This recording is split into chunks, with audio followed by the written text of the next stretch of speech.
Right to freedom.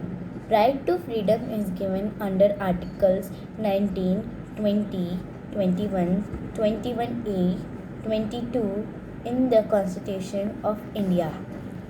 Article 19. Protection of certain rights regarding freedom of speech, etc. Articles 19 of the Constitution guarantees 6 basic freedoms to the citizens of India, such as: first, under Article 19, 1A, freedom of speech and expression. B. Under Article 19, first B, freedom of peaceful assembly without arms. C. Under Article 19, first C, freedom to form association or unions or cooperative societies. D. Under Article 19, first D, freedom to move freely throughout the territory of India.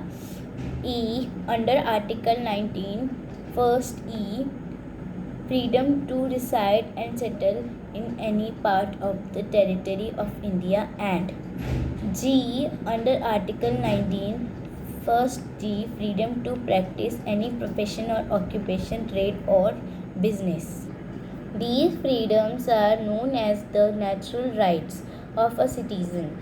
Time to time, court have held many other freedoms, but they are not mentioned in Article 19. For example, the freedom to live, the freedom to vote and contest election, the freedom of the press, the freedom to strike, the freedom to know, etc.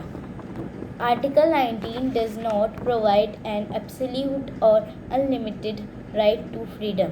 Therefore, Clause 2 to 6 of Article 19 empower the state to impose valid or reasonable restriction on this right in the interest of the sovereignty and integrity of India, the security of the state, friendly relations with foreign countries, public order, decency or morality, or in relation to contempt of court, defamation or incitement to an offense. Article 20. Protection in respect of conviction for offences. Under Article 20, no person shall be convicted of any offence except for violation of a law in force at the time of the commission of an offence. Thus, the legislature cannot make criminal laws having retrospective effect. Clause 2 of Article 20 says that no person shall be prosecuted and punished for the same offence twice. Clause 3 of Article 20 says that no person who has committed any offence or crime shall be forced to be a witness against himself, but Clause 1 of Article 20 will apply only in criminal case. It would not cover trial cases and civil cases. Clause 2 of Article 20 does not protect a person from proceedings which are not before a court of law. Thus, a government servant punished by a court of law can also be punished twice under departmental proceedings for the same offence of crime. Clause 3 of Article 20 says that an accused person can not deny to give writing sample, signature, fingerprints, blood sample, etc. Search of the houses of an accused person under a search warrant and seizure of documents are not violative of Article 20, Clause 3. Any document recovered from the house can be produced in the court as an evidence against the accused person. Article 21 Protection of Life and Personal Liberty. Article 21 of the Constitution guarantees that no person shall be deprived of his life or personal liberty except according to procedure established by law. This right is available to the citizens and non-citizens both.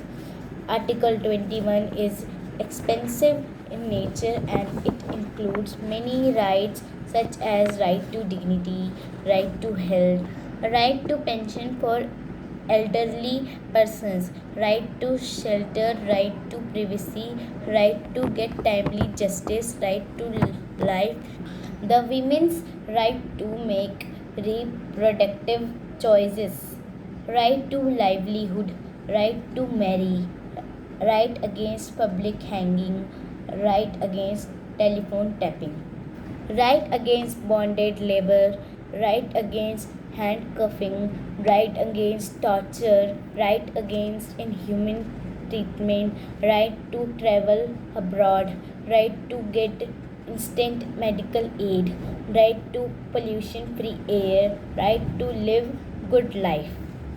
In Mohini Jain versus State of Karnataka 1992, the Supreme Court extended the scope of Article 21 further to include right to education up to the age of 14 years. J.P. Unni Krishnan case 1993. Article 21A Right to Education. The Article 21A added as a new article by the 86th Constitution Amendment Act 2002 provided for free and compulsory education for all children between the age of 6 to 14 years. Article 22 Protection against arrest and detention in certain cases. Article 22 says that the person who is arrested shall not be detained without being informed the reasons of arrest. He shall not be denied the right to consult to his lawyer and he shall be produced before the magistrate within 24 hours, but these rights are not provided in the case of the arrest under the orders of the court and in a civil case. Also, our rights do not apply to an alien or foreigner and to cases of preventive detention. Under Article 22, Parliament and state government can make a law for preventive detention, but preventive detention cannot be exceed more than 3 months without reasons found by an advisory board.